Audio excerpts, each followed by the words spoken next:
What's going on, guys? My name is Jared and welcome back to the channel. In this episode, I am actually in the middle of installing a lot of the electrical stuff, well, finishing up the wiring and things like that, but I'm waiting for a few pieces that still need to come in, so I figured I got a good stretch of weather here, so let's take advantage of that while I'm waiting, and I'm going to go ahead and install a new escape hatch on the forward deck, as well as reseal the other two, all of which I've never done before, so how hard could it be?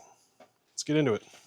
Back in 2017, I began a full restoration of my 96 Bayliner by tearing it apart all the way down to the hull. From there, I began the rebuilding process, which included learning to fiberglass, rebuilding an engine and outdrive, learning to fair and paint, and even upholstery. Now, I've bought a 28-foot cabin cruiser, and I'm starting all over. Welcome, my name's Jared. Now get ready, because it's going to be a ship show. Alright, well, welcome to this super precarious spot.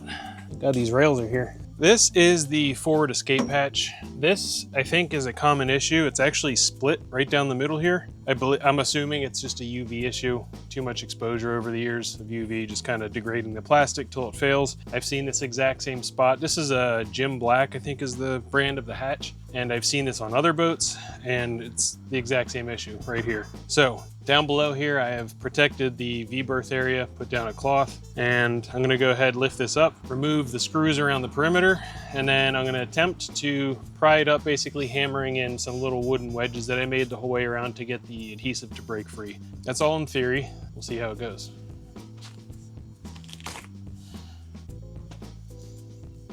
There's really no good way for me to show you this, but I'm just removing the screws.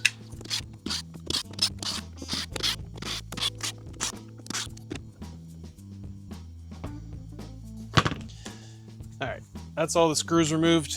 I'm gonna go throw these in a little container real quick with some acetone, help dissolve any old adhesive, clean them up a little bit. Be right back. All right, I'm back. Got my hammer and wedges here. Again, I know with this thing up, it's kind of hard for you guys to see, but when it's down, I can't really see as easily what I'm doing, so you're gonna have to trust me on this one, and I'll be able to get a better camera angle on those half moon shaped hatches that I also need to reseal. So I'm just gonna go around with these wedges, and in theory, I'm gonna tap them in, it'll break the adhesive bond and kind of lift up, work my way around. It seems to be working pretty well. Okay, just gonna go around here. All right, maybe working too well. I don't think this adhesive was doing a whole lot anymore.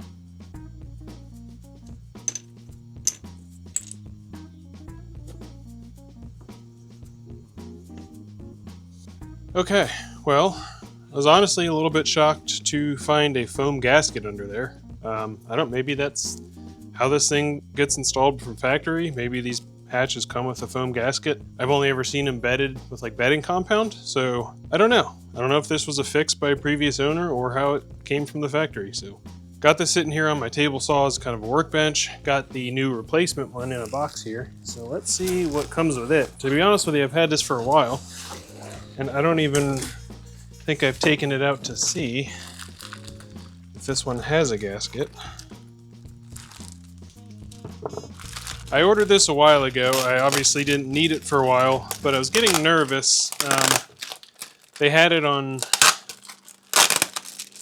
GreatLakesSkipper.com, which is a good site for getting like old OEM parts.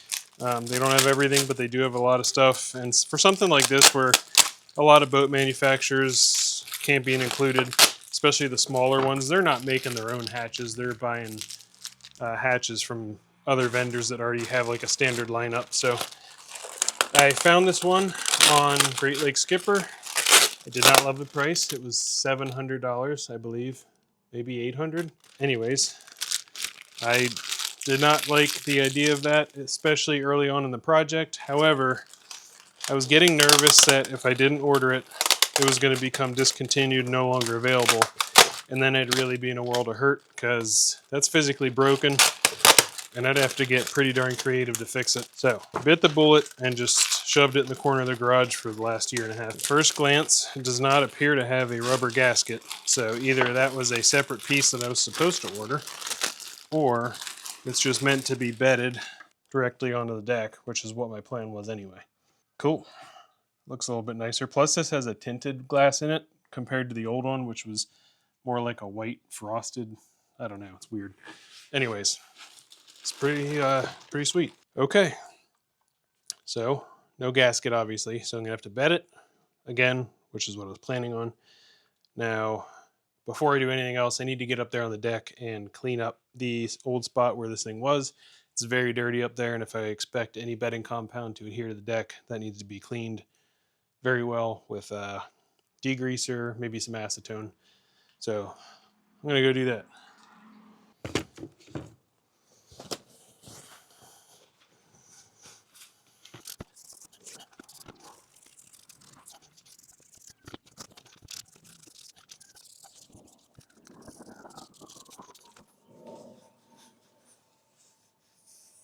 So what I got here after I got the simple green kind of wiped around, let's put a little bit of acetone in a little container here. And I'm gonna go around first with a 3M Scotch-Brite, like emery cloth. I'm just gonna gently kind of scuff up the area where the seal is, or where the bedding compound's gonna go. Just because it's, I mean, still shiny fiberglass, it's probably fine, but I'm just gonna give it a quick buff anyway. And if anything, it'll help remove any excess kind of residue from the old seal. So I'm gonna do that, then we'll give it a good wipe with acetone. And in theory, we should be ready to put the new one in.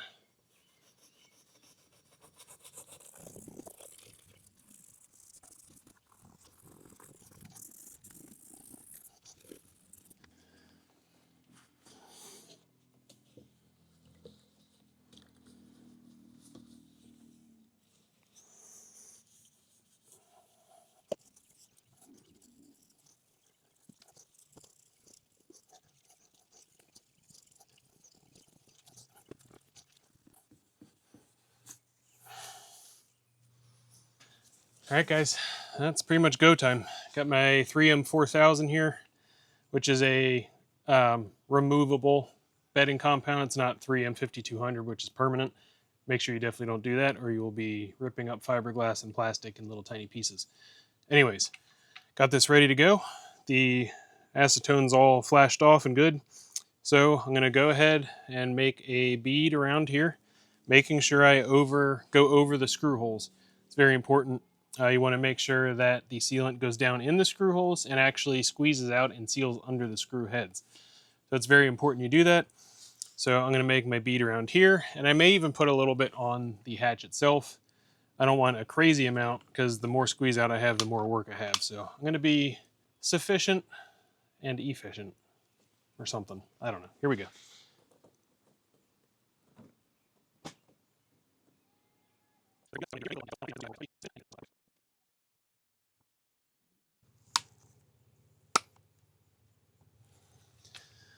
Okay, that's it on the deck. Now I'm going to go up here, grab the hatch. So again, just going to go around here.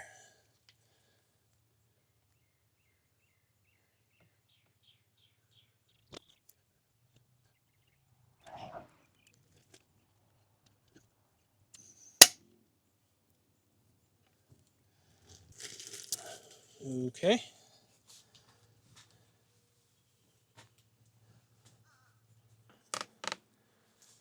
At this point, it's just kind of drop it in, line it up, hopefully.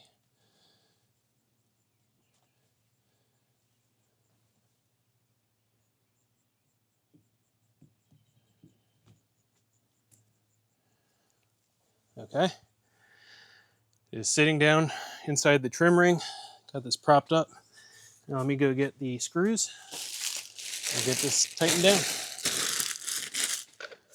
Now, I think I can already tell that this is not perfectly aligned, so I'm going to have to spin this a little bit till I can get the screw holes lined up. It should be close, but I'll know pretty much right away. Okay, I'm just going to get that one kind of halfway in. I'm going to make sure these ones up here are lining up too.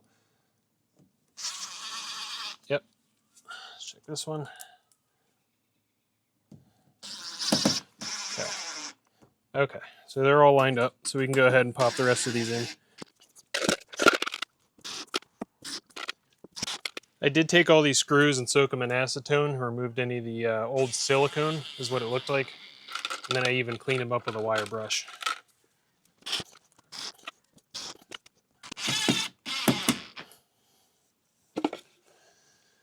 Okay, so I got all the screws most of the way tightened down with the impact driver, but you don't want to over tighten these screws and squeeze out all the sealant. So I'm coming back with just a regular hand screwdriver.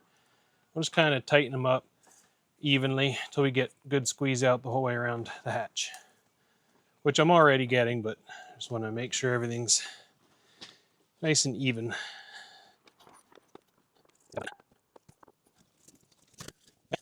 Now it's just time for a little cleanup. Got some acetone here and some rags.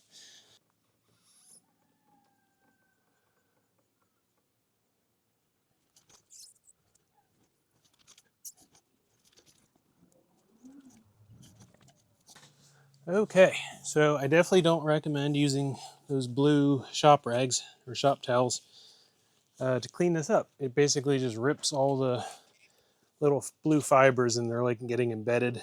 So I went and found an actual like old t-shirt to use as a rag. So it should work much better. If you wanted to, you could tape all this off beforehand and save yourself some cleanup, but to be honest with you, it being a circle, it's more of a pain than it's worth, I think. So just being prepared for some cleanup is probably the better way.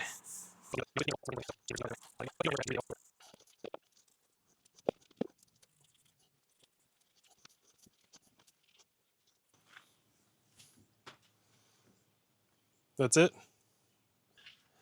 All right, guys. So with that main escape hatch installed, resealed, that went pretty smoothly and actually, to be honest with you, quicker than I thought it was going to. So I think there's really no reason for me to not go ahead and try and tackle these two D-shaped hatches up here today as well. It'd be pretty sweet to get all three of these knocked out in one day. So knock on wood coring that I'm not going to find anything in there. Now, those two are not currently broken, so it's just going to be a remove and reseal.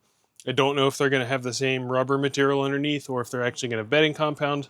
But instead of kind of talking through and showing the whole thing all over again, because it's basically going to be rinse and repeat, I'm just going to set this thing up on time-lapse mode and try and knock these two out. So let's get going.